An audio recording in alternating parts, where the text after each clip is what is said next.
I really hear that there's a thread of play through all of that.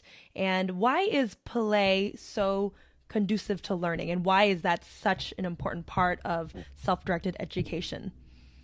Yeah, so well, let me start off by explaining what I mean by play. Of course, Sure. play, like a lot of words, can mean different things, right? You can find even different dictionary definitions of it, and we also use it differently in our regular language.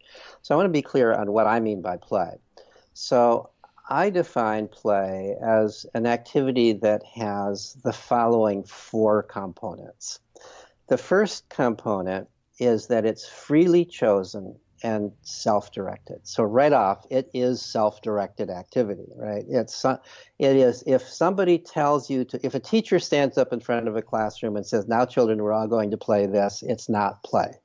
Because if it's initiated by somebody who's not one of the players, and if it's initiated in such a way that you really can't refuse to do it, or it would be very embarrassing or difficult to refuse to do it, it's not play. Play is something you want to do and you yourself choose to do.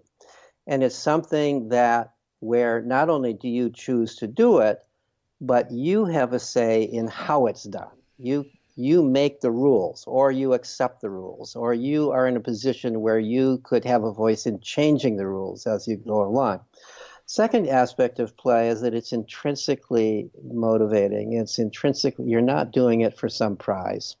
You're not doing it for a grade in school. You're not doing it for a gold star or a trophy. You're not doing it for praise from anybody. You're just doing it because you want to do it. And play is how children discover what they want to do, how children find. That's how they discover their passions, as I talked about before. And in the lucky cases, they go on to make a living doing that. A third characteristic of play, which surprises some people, is that play always is structured. So people talk about unstructured play. There's no such thing as unstructured play. All play is structured, but it's structured by the players themselves. So if it's structured by somebody else, then it's not play. But play is not random activity. You know, you're playing with blocks, you're not randomly piling up blocks. You're doing something deliberate. You've got something in your mind that you're trying to create with those blocks. You've got a set of constraints on how you're going to lay those blocks down. Play is always an exercise in restraint. It's always an exercise in following rules. But children, isn't this interesting? The children eagerly put themselves freely and eagerly put themselves into a situation where they're no longer free, They where opt now in.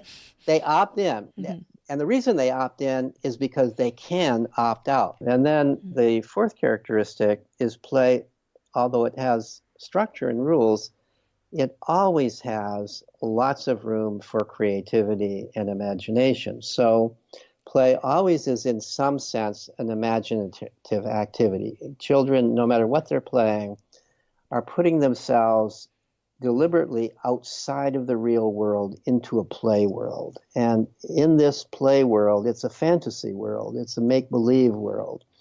And when you're in this make-believe world, you are engaged necessarily in what we regard as the highest order of human thinking, which is hypothetical reasoning.